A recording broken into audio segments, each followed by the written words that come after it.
কিন্তু আজকে তারা যে পদ্ধতি জন্য তারা সুপারিশ করছে, তার পদ্ধতির জন্য বাংলাদেশ বিশৃঙ্খলার জন্য চেষ্টা করছে, এই সমস্ত দলের কোন লোক বাংলাদেশের একটা মেম্বার হয়নি জীবনে পর্যন্ত। তারা মেম্বার হয়নি, পুরো সিস্টেম বদলে যে যাচ্ছে, এটা কখনো বাংলাদেশ সম্ভবপর হবে না। এখন আবার একদল বাইরেছে, তারা বলে যে পিয়ার অধীনে একটা নির্বাচন হবে।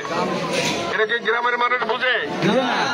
আমরা বুঝি যে ওইখানে কে আপনি কাকে ভোট দিচ্ছেন যে নামও শুনে নাই, তারও দেখানো নাই। এই ধরনের কোন সিস্টেম বাংলাদেশে আর কখনো চলছে?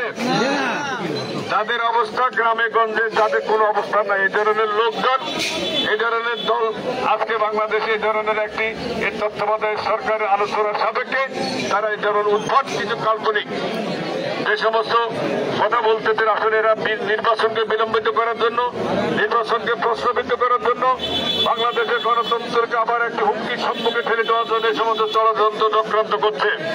আমরা তত্ত্বাবধায়ক সরকারের কাছে অনুরোধ করব, অবিলম্বে বাংলাদেশ একটি সংসদীয় পদ্ধতি গণতন্ত্র, এই গণতন্ত্র চালু করছেন বেগম খালেদা জিয়া, বাংলাদেশে বহুদলীয় গণতন্ত্র চালু করছেন শহীদ রাষ্ট্রপতি জিয়া রহমান। দলমত নির্বিশেষে সকলের সাথে ঐক্যবদ্ধ হয়ে 1990 সালে আমরা এই পদ্ধতি চালু করা হয়েছে সকল রাজনৈতিক দলের সাথে আলোচনা করে। বাংলাদেশে একটা নির্বাচনী এলাকা আছে, প্রত্যেক যেখানে এমপি প্রার্থী হয় তারা জনগণের কাছে আছে। রাস্তাঘাট, স্কুল, কলেজ, মসজিদ, মাদ্রাসা, এলাকার বেকার সমস্যা, এলাকার হতদরিদ্রদের সমস্যা, এরা স্থানীয় সংসদ সদস্য এবং তাদের দলের নেতৃবৃন্দের সহযোগিতায় এগুলো করা হয়। কিন্তু আজকে তারা যে পদ্ধতি জন্য তারা সুপারিশ করছে, তার পদ্ধতির জন্য বাংলাদেশ বিশৃঙ্খলার জন্য চেষ্টা করছে, এই সমস্ত দলের কোন লোক বাংলাদেশের একটা মেম্বার হয়নি জীবনে পর্যন্ত। তারা মেম্বার হয়নি, পুরো সিস্টেম বদলে যে যাচ্ছে, এটা কখনো বাংলাদেশ সম্ভবপর হবে না।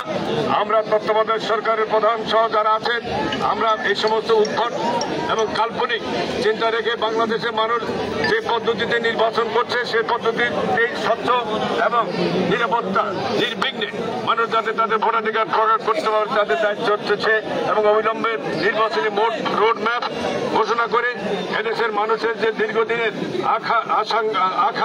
আশা আকাঙ্ক্ষা তাদের সেটা বাস্তবায়নের জন্য আপনাদের সকলকে কাজ করতে হবে। আমরা মনে করি আমরা এই সরকারকে সহযোগিতা করছি, কিন্তু সহযোগিতার পরিমাণ দীর্ঘদিন থাকবে না।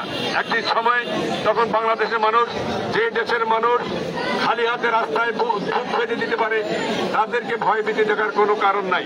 আমরা গণতন্ত্রের জন্য আমার নেত্রী বেগম খালেদা জিয়া দীর্ঘদিন কারাবাস করেছেন বিনা কারণে, বিনা অপরাধে। আমার নেতা তারেক রহমান শারীরিক নির্যাতন শিকার হয়েছেন। আমার নেতা শহীদ রাষ্ট্রপতি জিয়া রহমানের আদরের দুলাল আরবাত রহমান কোকোকে নির্যাতনের মাধ্যমে হত্যা করা হয়েছে। বাংলাদেশে যদি কোনো পরিবার সবচেয়ে ক্ষতিগ্রস্ত হয়, সেটা হচ্ছে বেগম খালেদা জিয়া পরিবার। তাকে বাড়ির থেকে বের করে দেওয়া হয়েছে জোর জবরদস্তি করে। আজকে যারা আন্দোলন সংগ্রামে 1.5 মাসের আন্দোলনে হাসিনা পতন হয় নাই, আমরা দীর্ঘ 16 বছর 18 বছর আন্দোলন সংগ্রামের মধ্যে দিয়ে আন্দোলনের এক পর্যায়ে গিয়ে আন্দোলনের যখন হচ্ছে, সেখানে আমাদের বহু নেতাকর্মী তারা শাহাদাত বরণ করছেন, বহু নেতাকর্মী তারা সেখানে গুলিবিদ্ধ হয়েছেন, অনেকে চোখ দিয়েছে, পা দিয়েছে, হাত দিয়েছে। বিভিন্ন প্রতিকূলতার অবস্থায় থেকে বিএনপি সবচেয়ে বেশি ক্ষতিগ্রস্ত দল। দীর্ঘদিন থেকে আমরা এই স্বৈর শাসকের বিরুদ্ধে আন্দোলন করেছি।